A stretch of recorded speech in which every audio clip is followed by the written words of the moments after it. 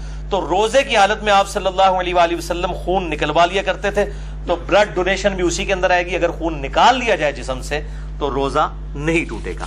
البتہ اس میں ایک ایکسیپشن ہے، وہ صحیح بخاری میں حدیث ہے مشکات میں 2016 کے انس ابن مالک سے پوچھا گیا کہ آپ لوگ روزہ دار کے جو پچھنے لگوانے ہیں الحجامہ، اس کو نبی صلی اللہ علیہ وآلہ وسلم کے دور میں مکروہ کیوں جانتے تھے؟ تو انس ابن مالک نے کہا کہ ہم اسے مکروہ نہیں جانتے تھے، یہ بالکل ٹھیک ہے، ہاں مگر کمزوری کے سبب. اگر کسی کو یہ خطرہ ہو کہ وہ جب بلڈ ڈونیٹ کرے گا تو اتنی کمزوری ہو جائے گی کہ بلڈ پریشر اس کا ڈراپ ہو جائے گا اور روزہ نبھا نہیں سکے گا، تو ایک حدیث میں آتا ہے کہ آپ صلی اللہ علیہ وآلہ وسلم نے بھی پچھنے لگوانے کے بعد روزہ افطار کر لیا. اگر کمزوری والا معاملہ ہو تو پھر آپ روزہ توڑ سکتے ہیں اور اس کی ایک قضا کریں گے، اس میں کوئی گناہ بھی نہیں ہوگا. ظاہر مجبوراً کسی کو بلڈ ڈونیٹ کیا جاتا ہے. اس حوالے سے صحیح بخاری میں تعلیقاً ایک روایت ہے مشکات میں 2017 کے ابن عمر روزہ کی حالت میں حجامہ کروایا کرتے تھے، پھر چھوڑ دیا. یعنی جب بوڑھے ہو گئے، کمزور ہو گئے، تو پھر وہ رات کے وقت میں الحجامہ کروایا کرتے تھے، پچھنے لگوایا کرتے تھے. اب اسی پہ جو والا ایشو ہے وامٹنگ کا، الٹی کر دینا جسے ہم کہتے ہیں اپنی مادری لینگویج میں، وہ بھی ہوگا کہ اگر کسی پہ کمزوری طاری ہو جائے الٹی کرنے کے بعد تو ٹھیک ہے، وہ روزہ اپنا اسی وقت کھول لے، بعد میں ایک قضا کر لے. اور اگر اس کو خود بخود جو الٹی آئی ہے، آئی ہے، اس کے بعد وہ روزہ چلا سکتا ہے، چلائے، کوئی روزہ نہیں ٹوٹے گا، کیونکہ جسم سے چیز باہر نکلی ہے. صحیح بخاری 1938 کی ہیڈنگ تعلیقاً کہ نکالنے سے کوئی چیز روزہ نہیں ٹوٹے گا. کا مسئلہ جو ہے جامعہ ترمذی، سنن ابی داؤد اور مشکات میں 2008 ہے کہ نبی صلی اللہ علیہ وسلم کو ایک دفعہ آئی تو آپ نے روزہ افطار کر لیا، یعنی کھول لیا. آئی تو روزہ کھول لیا کمزوری کے سبب. یہ کمزوری کا لفظ میں کیوں بول رہا ہوں؟ کیونکہ صحیح بخاری میں موجود ہے تعلیقاً 1938 کی ہیڈنگ کے اوپر حضرت ابو ہریرہ کہتے ہیں جب کوئی شخص کرے تو روزہ نہیں ٹوٹتا، کیونکہ اس سے تو چیز باہر آتی ہے، اندر نہیں جاتی. اور ابن عباس کا بھی قول ساتھ موجود ہے کہ روزہ ان چیزوں سے ٹوٹتا ہے جو جسم کے اندر داخل کی جاتی ہیں، نہ کہ ان چیزوں سے جو باہر نکالی جاتی ہیں. ان کی پوری اسناد مصنف ابن ابی شیبہ میں اور باقی کتابوں میں موجود ہیں، بخاری میں بھی تعلیقاً موجود ہیں. البتہ وہ حدیث جو پبلک میں مشہور ہے وہ بڑی کمزور ہے. ترمذی، ابو داؤد اور ابن ماجہ میں مشکات میں 2007 کہ آپ صلی اللہ علیہ وآلہ وسلم نے فرمایا جو شخص خود جان بوجھ کر کرے انگلی ڈال کے، اس کا روزہ ٹوٹ گیا، اب وہ اس کی قضا بھی کرے گا. اور جس کو خود بخود آ جائے، یعنی خود نہیں اس نے کی ہے، آٹومیٹکلی آ گئی طبیعت کی خرابی کی وجہ سے، تو اس کا روزہ نہیں ٹوٹے گا. یہ حدیث جو ہے اس کو امام ترمذی نے کہا یہ ضعیف ہے، اور انہوں نے کہا میرے استاد امام بخاری بھی اسے ضعیف کہتے تھے. امام ترمذی نے ساتھ لکھا اس میں حشام بن حسان مدلس ہیں اور ان سے روایت کر رہے ہیں، سما کی تصریح نہیں ہے. البتہ اس کو سپورٹیو ایک صحیح روایت موجود ہے موقوفاً ابن عمر رضی اللہ تعالیٰ عنہ سے. المصنف ابن ابی شیبہ میں انٹرنیشنل نمبر کے مطابق 9188 ابن عمر رضی اللہ تعالیٰ عنہ فرماتے ہیں جو شخص جان بوجھ کر کر دے، یعنی جان بوجھ کے انگلی ڈال کے، تو وہ شخص پھر اپنا روزہ افطار اسی وقت کر لے، اس کا روزہ ٹوٹ گیا. اور جس کو خود بخود آ جائے تو وہ اپنا روزہ کنٹینیو کر سکتا ہے. لیکن وہ بھی اگر کمزوری آ گئی تو وہ آپ حدیث سن چکے، آپ صلی اللہ علیہ وسلم کے ساتھ ایسا معاملہ ہوا. تو اگر کسی کو صبح ہی الٹی آ گئی ہے اور روزہ جو ہے وہ 15-16 گھنٹے کا، اس کو پتا پیٹ تو خالی ہو گیا، میرے تو بھوکنا کم ہو جائے گا، تو وہ کھول لے روزہ. پھر اس کو اجازت ہے والے کو کہ وہ روزہ نہ رکھے، اور اگر وہ چلانا چاہتا ہے تو چلائے، وہ روزہ شمار ہوگا. اسی طریقے سے بعض اوقات سحری کے بعد کھٹے ڈکار وغیرہ آ جاتے ہیں، تھوڑی سی الٹی گلے میں آئی، منہ میں آئی، پھر واپس چلی گئی، اس سے بھی روزہ نہیں ٹوٹے گا. البتہ عورتوں کو جو مینسز والا ایشو ہے اس پہ اجماع ہے کہ اسی وقت روزہ ٹوٹ جائے گا، چاہے افطاری سے 1 منٹ پہلے بھی اگر ایسا معاملہ ہوا تو روزہ اس کا ٹوٹ گیا، اس ایک روزے کی قضا کرنے ہوگی. البتہ جو احتلام والا ایشو ہے نائٹ فال کا مردوں کے ساتھ، اس کی وجہ سے روزہ نہیں ٹوٹے گا. اور اسی طریقے سے اگر کوئی جنبی حالت میں کسی نے صبح کی ہے تو بخاری مسلم میں حدیث میں انشاءاللہ اگلی دفعہ بیان بھی کروں گا کہ وہ بغیر غسل کیے سحری کھا کے روزہ رکھ سکتا ہے اور فجر کا وقت داخل ہونے کے بعد بھی غسل کر سکتا ہے. آپ صلی اللہ علیہ وآلہ وسلم سے یہ چیز ثابت ہے. البتہ اگر مشت زنی والا ایشو ہوگا ہینڈ پریکٹس کا، جو مسئلہ نمبر 155 میں میں نے ڈیٹیل سے سیکس کے ایشوز بیان کیے تو وہ روزہ توڑ دیں گے، اور اس پہ اب دو رائے ہیں. کچھ کہتے ہیں کہ وہ 60 روزوں والا کفارہ ادا کریں گے، اور بعض کہتے ہیں نہیں، اس کے بدلے ایک قضا کی جائے گی، اور یہی موقف جو ہے وہ مضبوط ہے. ظاہر ہے کہ اس کو اس کے ساتھ کمپیئر کرنا جو ہے وہ زیادتی ہے، یہ اس انٹینسٹی کا معاملہ نہیں ہے. اب دوسری مین چیز جو سورۃ البقرہ کی 187 نمبر آیت میں آئی کہ دوسری جو مین چیز جس سے روزہ ٹوٹ جائے گا وہ بیویوں کے ساتھ ازدواجی تعلق والا معاملہ ہے. اسی کانٹیکسٹ میں بخاری اور مسلم میں حدیث ہے، مشکات میں 2000 نمبر ہے اس کا، کہ اما عائشہ رضی اللہ تعالیٰ عنہ کہتی ہیں کہ آپ صلی اللہ علیہ وآلہ وسلم روزہ کی حالت میں اپنی بیویوں کا بوسہ بھی لیا کرتے تھے اور گلے بھی لگا لیا کرتے تھے، لیکن آپ صلی اللہ علیہ وسلم تم سب سے زیادہ اپنی خواہش پر قابو رکھنے والے تھے. یعنی وہ اس سے زیادہ پھر آگے نہیں جاتے تھے کہ اگر کوئی اس سے بھی آگے چلا گیا اور ازدواجی تعلق قائم کیا پھر تو روزہ ٹوٹ گیا. تو یہ پرسن ٹو پرسن پھر ویری کرے گا. سنن ابی داؤد میں حدیث ہے مشکات میں 2006، ایک آدمی نے آ کر آپ صلی اللہ علیہ وسلم سے پوچھا کہ کیا میں روزے کی حالت میں اپنی بیوی کے ساتھ جو ہے وہ گلا لگانے والا معاملہ کر سکتا ہوں؟ تو آپ صلی اللہ علیہ وسلم نے اجازت دے دی. پھر ایک اور شخص آیا، اس نے یہی سوال کیا، آپ نے اجازت نہیں دی. اور حضرت ابو ہریرہ کہتے ہیں پہلا شخص جس کو اجازت دی تھی وہ بوڑھا شخص تھا، اور جو دوسرا تھا وہ جوان تھا، اس کو آپ صلی اللہ علیہ وآلہ وسلم نے اجازت نہیں دی. تو اب یہ ڈیپینڈ کرتا ہے، بوڑھا جوان ہونا بھی ضروری نہیں ہے، کہ جو شخص اس حوالے سے قابو رکھ سکتا ہے اس کے لیے اجازت ہے، جو نہیں رکھ سکتا اس کے لیے پھر اجازت نہیں ہوگی. اب میرے بھائیوں اسی کانٹیکسٹ میں کچھ ایسے اعمال ہیں کہ جو روزہ کی حالت میں کر سکتے ہیں، اور کچھ ایسے ہیں جن کو کرنے سے روزہ نہیں ٹوٹے گا. وہ بھی سن لیجئے. بخاری اور مسلم کی متفق علیہ حدیث ہے مشکات میں 2003 کہ جو شخص بھول کر کھا پی لے تو وہ اپنا روزہ پورا کرے، کیونکہ اسے اللہ نے کھلایا اور پلایا. لیکن یہ جو ساتھ بیٹھے ہوئے ہیں نا، ان کی ذمہ داری ہے کہ اس کو یاد کروائے کہ بھائی تو روزہ رکھے ہے.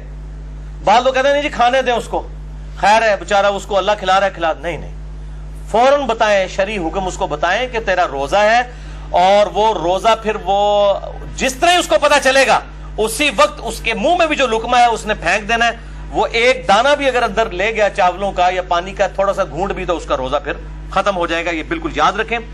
اسی طریقے سے سنن ابی داؤد اور الموطا امام مالک میں حدیث ہے مشکات میں 2011 کہ ایک صحابی کہتے ہیں کہ میں نے نبی صلی اللہ علیہ وسلم کو مقام عرج پر پیاس اور گرمی کی وجہ سے روزہ کی حالت میں سر مبارک پر پانی ڈالتے ہوئے دیکھا ہے.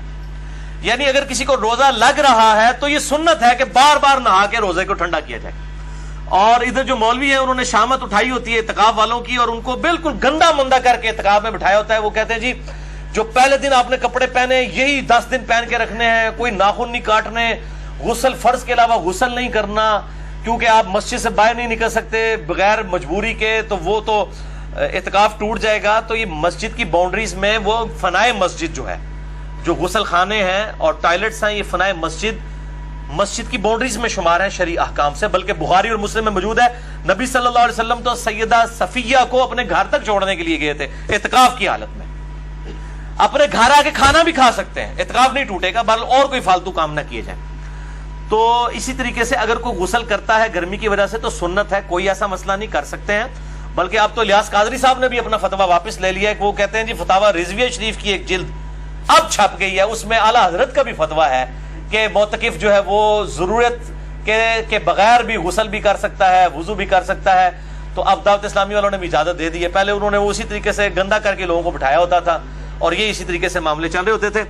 حالانکہ مطلب احادیث پہلے سے موجود ہے، لیکن جب بزرگوں کی کتابیں ڈسکور ہوتی ہیں، دریافت ہوتی ہیں، پھر ان کو کہتے ہیں ہاں جی واقعی جی دیسی بھی لکھے ایسی جی، ٹھیک ہے نا. تو وہ پرائرٹی تو بزرگ ہوتے ہیں. اسی طریقے سے صحیح بخاری میں تعلیقاً 1930 نمبر حدیث کی ہیڈنگ میں ہے کہ ابن عمر روزہ کی حالت میں گیلے کپڑے جسم پر ڈالا کرتے تھے. یہاں پہ بھی ہمارے پنجاب کے اندر رواج ہے، جب زیادہ گرمی ہوتی ہے لوگ رومال جو ہے وہ گیلا کر کے کپڑوں کو بھی گیلا کرتے ہیں.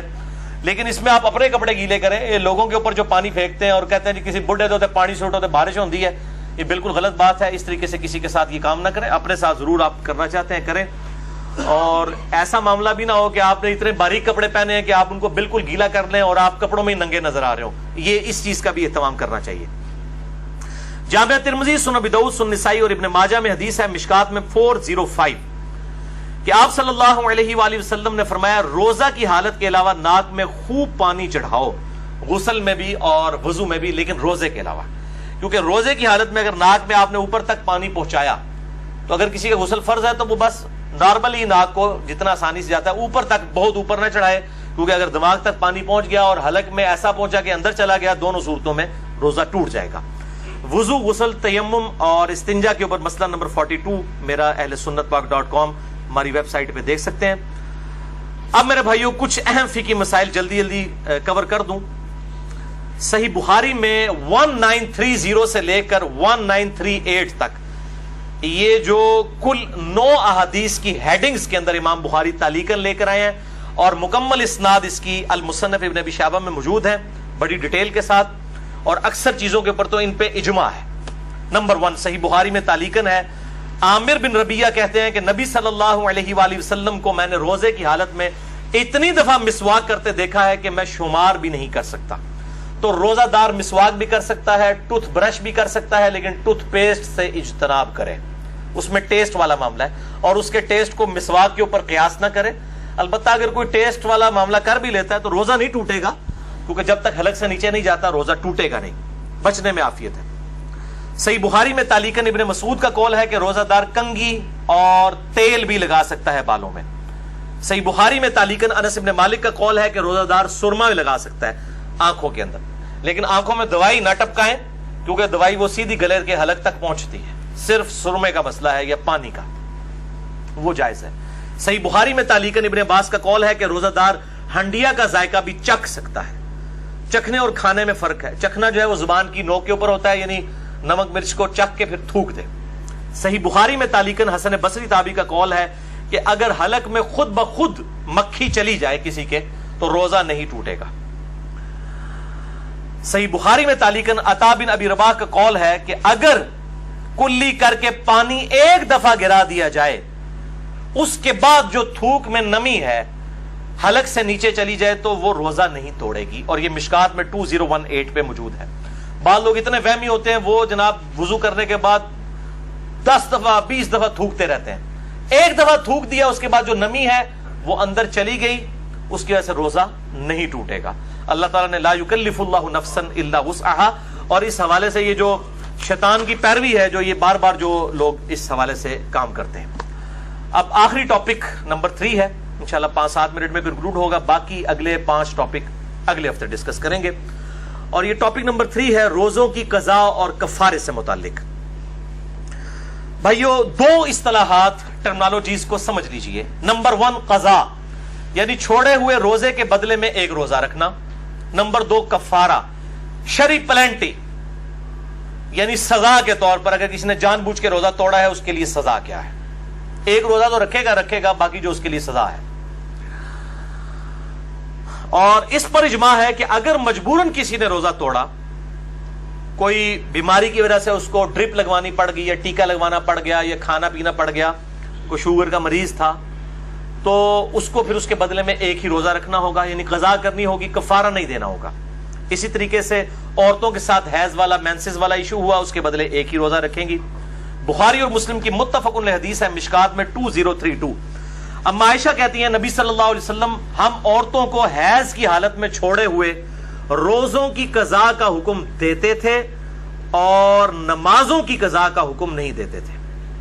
تو روزوں کی قضا ان دنوں میں جو روزے چھوٹے ان کی قضا کرنی ہوگی، اور میں نے بتایا کہ افطار سے 1 منٹ پہلے بھی اگر کسی کے ساتھ ایسا معاملہ ہو گیا تو وہ روزہ اس کا وہ والا ٹوٹ جائے گا آٹومیٹیکلی، لوگ پوچھ رہے ہوتے ہیں، اور وہ ایک روزے کی قضا بعد میں کرے گی۔ اور اس قضا کے معاملے میں یہ لوگ کہتے ہیں نہیں جی وہ گرمیوں کے روزے گرمیوں میں ہی قضا کریں اور جناب اگلے سال سے پہلے قضا کر لیں، ایسی کوئی شرط نہیں ہے اسلام میں۔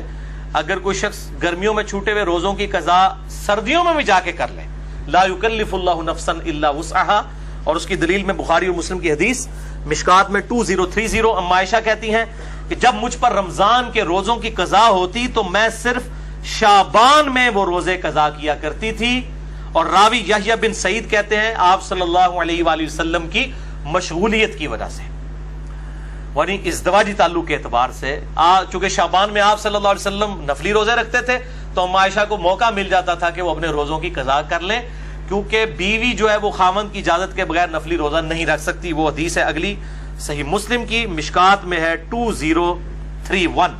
آپ صلی اللہ علیہ وآلہ وسلم نے فرمایا کسی عورت کے لیے اپنے خاوند کی اجازت کے بغیر نفلی روزہ رکھنا جائز نہیں، اور نہ اس کی اجازت کے بغیر گھر میں کسی کو آنے کی اجازت دینا. یعنی کوئی بیوی کے جی میرا رشتہ دار ہے، خاوند کی اجازت کے بغیر نہیں، اور نفلی روزہ نہیں رکھے گی. اس سے یہ بات پتہ چلی کہ یہ جو پبلک میں مشہور ہے کہ میاں بیوی صرف رات کے وقت ازدواجی تعلق قائم کر سکتے ہیں، یہ بالکل باطل ہے. اما عائشہ تو کہہ رہی ہے کہ میں روزہ بھی نہیں رکھ سکتی تھی آپ صلی اللہ علیہ وسلم کی مشغولیت کی وجہ سے. تو دن کے وقت بھی ازدواجی تعلق قائم کرنا نہ صرف جائز بلکہ سنت مبارکہ ہے بخاری اور مسلم کے کانٹیکسٹ میں.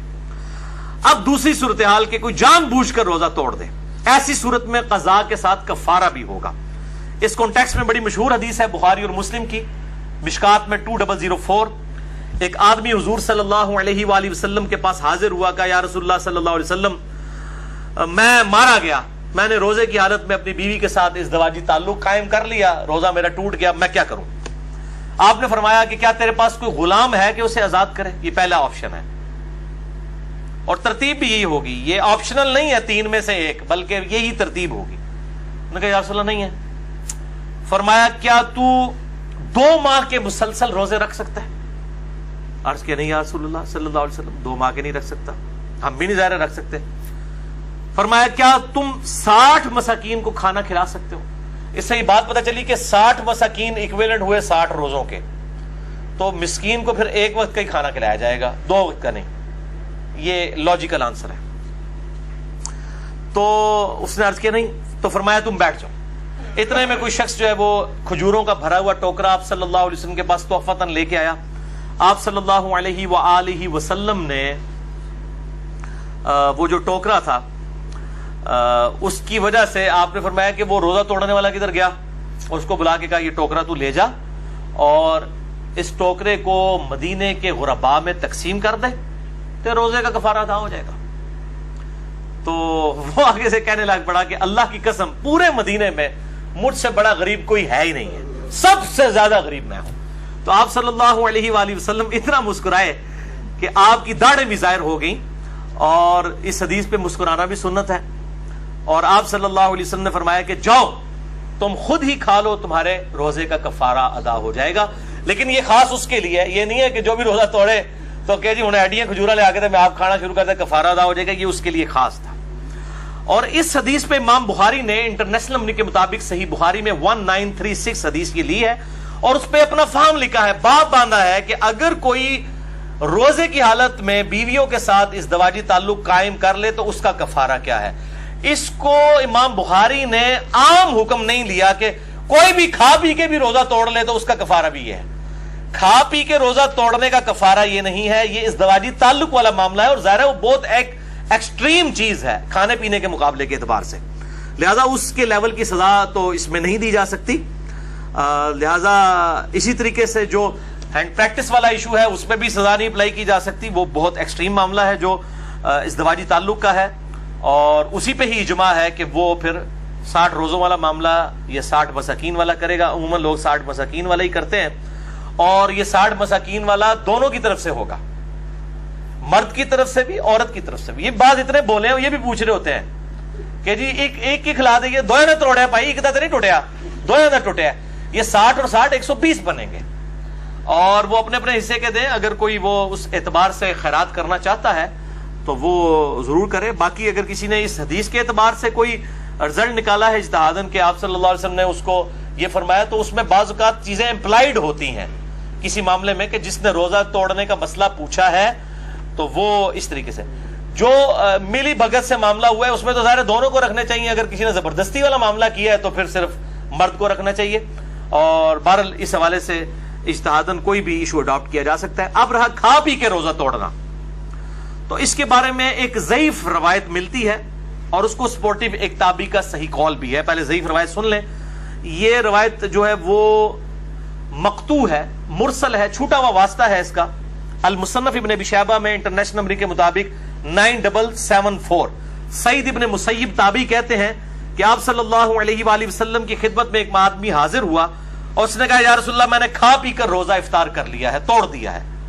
تو میں کیا کروں؟ تو فرمایا کہ صدقہ کر، اللہ سے استغفار کر، اور اس کے بدلے میں ایک روزہ رکھ لے. لیکن یہ روایت ضعیف ہے. البتہ اس کو سپورٹو ایک تابعی کا قول صحیح سند کے ساتھ المصنف ابن ابی شیبہ میں اسی سے 5 نمبر آگے ہے، 4 نمبر آگے. المصنف ابن ابی شیبہ میں 9778 سعید ابن جبیر تابعی رحمہ اللہ تعالی سے پوچھا گیا کہ جو رمضان کا روزہ جان بوجھ کر کھا پی کر توڑ لے تو کیا کرے؟ تو انہوں نے کہا کہ وہ توبہ اور استغفار کرے اور اس کے بدلے میں ایک روزہ رکھ لے. تو کھا پی کے معاملہ الگ ہے. البتہ احناف کا یہ موقف ہے، حنفیوں کا، کہ خواہ کھا پی کے توڑا جائے یا ازدواجی تعلق سے، دونوں 60 روزوں والا اور 60 مساکین اور غلام والا ایشو ہے. البتہ محدثین کی اکثریت کا یہی موقف ہے کہ کھا پی کے معاملہ الگ ہے، اور وہ بھی جو ہے وہ استغفار بھی اسی صورت میں ہے اگر کسی نے جان بوجھ کے کیا، اور اگر کسی نے مجبوراً بیماری کی وجہ سے کیا تو صرف ایک روزے کی قضا کر لے، اور اگر اس پر قادر نہیں ہے تو ایک جو ہے مسکین کو ایک وقت کا کھانا کھلا دے فدیے کے طور پہ. انشاءاللہ اگلی دفعہ 5 پوائنٹس ڈسکس کروں گا. اللہ تعالیٰ سے دعا ہے جو حق بات میں نے کہی اللہ تعالیٰ ہمارے دلوں میں راسخ فرمائے. اگر جس بات میں میرے منہ سے کوئی غلط بات نکل گئی تو اللہ تعالیٰ ہمارے دلوں سے محو کر دے. ہمیں کتاب و سنت کی تعلیمات پر عمل کر کے دوسرے بھائیوں تک پہنچانے کی توفیق عطا فرمائے.